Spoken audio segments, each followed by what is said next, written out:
NDA 111, India സഖ്യം 75 എന്നതാണ് ഇപ്പോഴത്തെ നില. എന്ന് വെച്ചാൽ ഇന്ത്യ സഖ്യത്തിന് അവിടെ കാര്യങ്ങൾ അത്ര പന്തിയല്ല എന്ന് മനസ്സിലാക്കണം. അതിൽ തന്നെ നേരത്തെ ധനസുമോദ് ചോദിച്ച വളരെ പ്രധാനപ്പെട്ട ഒരു കാര്യമുണ്ട്. അവിടെ പ്രധാനപ്പെട്ട ഒരു കാര്യമുണ്ട്. അതായത് ഈ പറയുന്ന RJDയെ അവരുടെ വിജയത്തിൽ കോൺട്രിബ്യൂട്ട് ചെയ്യേണ്ട കോൺഗ്രസിന് അത് എന്തുമാത്രം പറ്റുന്നുണ്ട്? കഴിഞ്ഞ തവണ കോൺഗ്രസ് പിടിച്ചു വാങ്ങിയ സീറ്റിന്റെ എത്ര ശതമാനമാണ് അവർക്ക് അച്ചീവ് ചെയ്യാൻ കഴിഞ്ഞതെന്ന് നമുക്കറിയാം. പക്ഷേ ഇത്തവണയും കോൺഗ്രസിന് ആ നിലയ്ക്ക് മുന്നേറ്റം ഉണ്ടാക്കാൻ കഴിയുന്നില്ല എന്നാണ് കാണേണ്ട കാര്യം.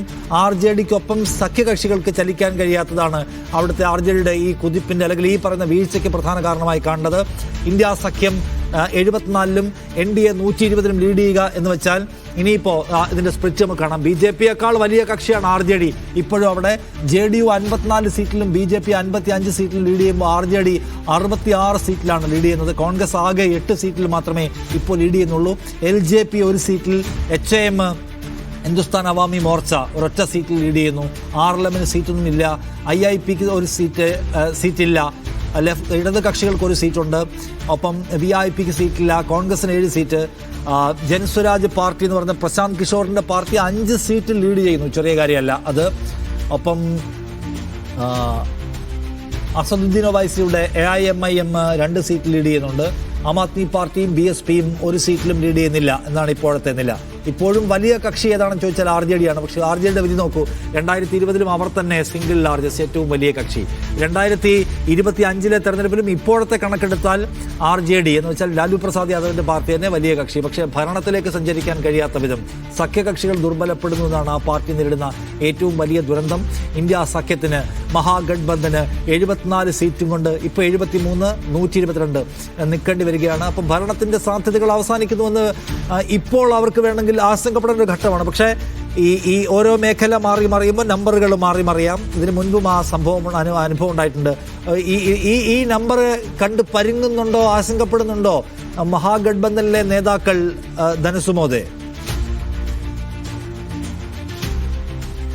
സുമോദിന്റെ കോൾ കിട്ടെ, സുമോദിലേക്ക് വരാം. എന്തായാലും ഇന്ത്യ സഖ്യത്തെ സംബന്ധിച്ചിടത്തോളം ശുഭകരമല്ല, ഒട്ടും ശുഭകരമല്ലാത്ത ആദ്യത്തെ 1 മണിക്കൂറാണ് പിന്നിടുന്നത്. ആദ്യത്തെ 1 മണിക്കൂർ പുറത്തു വരുമ്പോൾ BJPയെ സംബന്ധിച്ച് അവർക്ക് ഭയാശങ്കയുടെ ഒരു മൊമെന്റും ഉണ്ടായിട്ടില്ല. ആദ്യത്തെ 4, 5, 6 എന്നൊക്കെയുള്ള കണക്ക് വന്നും മാത്രമേ NDA ഒന്ന് പിന്നിൽ നിന്നെങ്കിലും അതിനുശേഷം അങ്ങോട്ട് അവരുടെ കുതിപ്പ് മാത്രമായിരുന്നു. ഇടയ്ക്ക് അവരിൽ നിന്നും ഡൗൺഫോൾ ഉണ്ടായി. പക്ഷേ അത് ഇന്ത്യ സഖ്യത്തെക്കാളും താഴെ അവർ പോവുകയും ചെയ്തില്ല.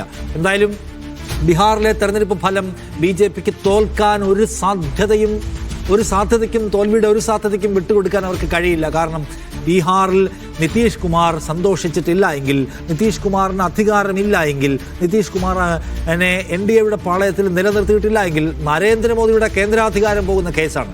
മറ്റേതെങ്കിലും ഒരു സംസ്ഥാനം പോലെയല്ല. അതുകൊണ്ട് നിതീഷ് കുമാറിന് ജയമെടുത്ത് തളികയിൽ വെച്ച് കൊടുക്കലല്ലാതെ മറ്റു മാർഗമൊന്നും BJPക്ക് ഇല്ലാത്ത ഒരു തെരഞ്ഞെടുപ്പ് എന്ന അതിസവിശേഷത ബീഹാറിലെ തെരഞ്ഞെടുപ്പിലുണ്ട്. അതുകൊണ്ട് തന്നെ ആ BJPയുടെ ആഗ്രഹത്തിനൊപ്പിച്ച് കാര്യങ്ങൾ പോകുന്നതാണ് നമ്മളിപ്പോൾ കാണുന്നത്. NDA 125 സീറ്റിൽ ലീഡ് ചെയ്യുമ്പോൾ ഇന്ത്യ സഖ്യം 87 സീറ്റിൽ ലീഡ് ചെയ്യുകയാണ്. ഇന്ത്യ സഖ്യത്തെ സംബന്ധിച്ച് അവരെന്തായാലും വിജയിക്കാൻ പോവുകയാണെന്ന്, അല്ലെങ്കിൽ ഞങ്ങൾ സത്യപ്രതിജ്ഞയ്ക്കുള്ള തീയതി തീരുമാനിച്ചു കഴിഞ്ഞു എന്ന് വരെ പറഞ്ഞ് അത്രയും കോൺഫിഡൻസ് പ്രകടമാക്കിയ തെരഞ്ഞെടുപ്പിന്റെ ആദ്യത്തെ 1 മണിക്കൂർ പിന്നിടുമ്പോൾ 87 സീറ്റിൽ നിൽക്കുകയും അതേസമയം എതിരാളികൾ 125 സീറ്റിൽ ലീഡ് ചെയ്യുകയും ചെയ്യുന്നു. ആകെ 219 സീറ്റിലെ ഫലസൂചനകളാണ് പുറത്തു വന്നിരിക്കുന്നത്. ഇനി പുറത്തു വരാനുള്ളത് 24 സീറ്റുകളുടെ ഫലസൂചനകൾ കൂടി മാത്രമാണ്. 219 ട്രെൻഡ് ഈ പ്രകടമാണ്. അതിൽ 243 ആകെ ഇനിയുള്ള 24 സീറ്റുകളുടെ കൂടെ വന്നാൽ 243 ഫലസൂചന വന്നു. അതിൽ ആര് ലീഡ് ചെയ്യുന്നു? ഇപ്പോഴത്തെ 125 നോക്കിയാൽ നമുക്കറിയാമല്ലോ.